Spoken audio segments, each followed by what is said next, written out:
पुणे में राष्ट्रवादी कांग्रेस पार्टी के दोनों गुटों की आज अहम बैठक होने जा रही है। इस बैठक को लेकर शहर अध्यक्ष सुनील टिंगरे ने जानकारी देते हुए कहा कि कुछ वार्ड्स में दोनों दलों के उम्मीदवारों ने एक ही वार्ड से नामांकन भरा है, लेकिन अब वहां उसी उम्मीदवार को मौका दिया जाएगा जिसकी जीतने की क्षमता अधिक होगी।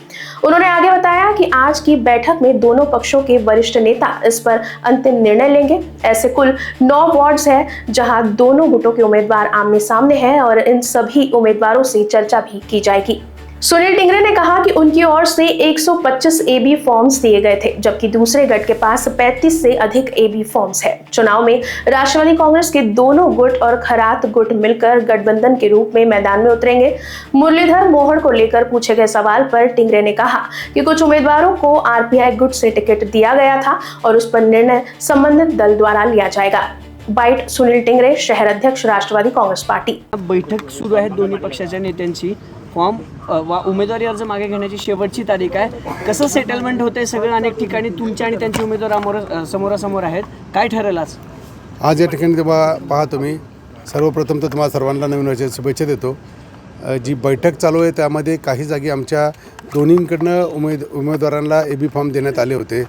आत्ता ती बैठकीमध्ये आम्ही जे डबल फॉर्म झालेले आहेत त्याच्यामध्ये जे तुल्यबळ आहे, ज्याची निवडून येण्याची क्षमता आहे, त्याच्यामध्ये त्या कॅन्डिडेटचा फॉर्म ठेवून दुसऱ्याचा विड्रॉल करावा अशा पद्धतीची आमची वाटाघाटी आता अंतिम टप्प्यात आलेली आहे। किती प्रभाग आहेत?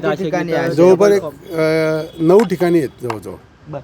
मग हे 9 ठिकाणी जे माघार घेतील ते तुमचे अर्धे आणि त्यांचे अर्धे असं काही गणित अर्धे असा फॉर्म्युला नाही आहे। फॉर्म्युला असा आहे की फीडबॅक जो सर्वेमध्ये येतो की हा उमेदवार तुल्यबळ आहे तर त्याच्यामध्ये त्याला ती जागा सोडायची। बरं, किती तुम्ही एबी फॉर्म दिले होते आणि त्यांनी किती एबी फॉर्म दिले होते असे काय आकडेवारी आहे का? आज फायनल आकडा किती होईल?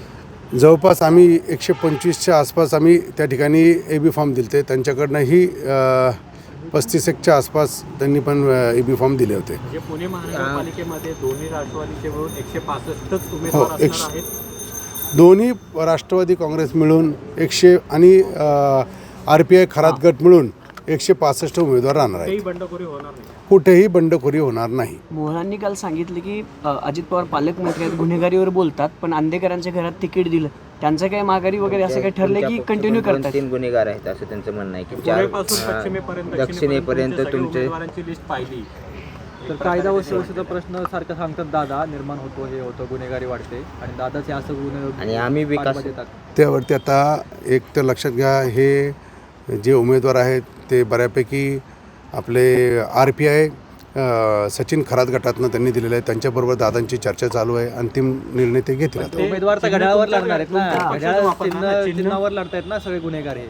हां, आता त्यांच्यावर चर्चा चालू आहे। अंतिम निर्णय अजून तर फक्त हे चालू आहे, निर्णय होईल। हो, चिन्ह दिलं जाणार आहे का अण्णा? चर्चाकडून त्यांना घड्याळ चिन्ह दिलं जाणार आहे का? तो अंतिम निर्णय घेतील। आता चर्चा सुरू आहे, या विषयावर चर्चा सुरू आहे। बदललं जाईल का? दिलं जाईल का? तसं काही झाले का आता बोल? अशाची जागा असेल ज्या ठिकाणी तुल्यबळ त्यांचा उमेदवार असेल आणि तशी चर्चा चालू असेल तर आमचा फॉर्म्युला फक्त एकच आहे की निवडून येण्याची क्षमता असेल त्याच्यासाठी आपण शिवसेनेसोबत मग काही चर्चा सुरू आहे? आता मला तर नाही वाटतं त्यांना चिन्ह बदलून दिलं जाणार आहे का? जे उमेदवार तुम्ही सचिन खरात त्याच्यावरती निर्णय होणं बाकी। आता निर्णय चालू आहे। कोण घेणार आहे निर्णय? निर्णय दोन्ही त्यांचे सचिन खरात गटाचे आणि दादा घेतील निर्णय। ठीक, ओके, थँक्यू।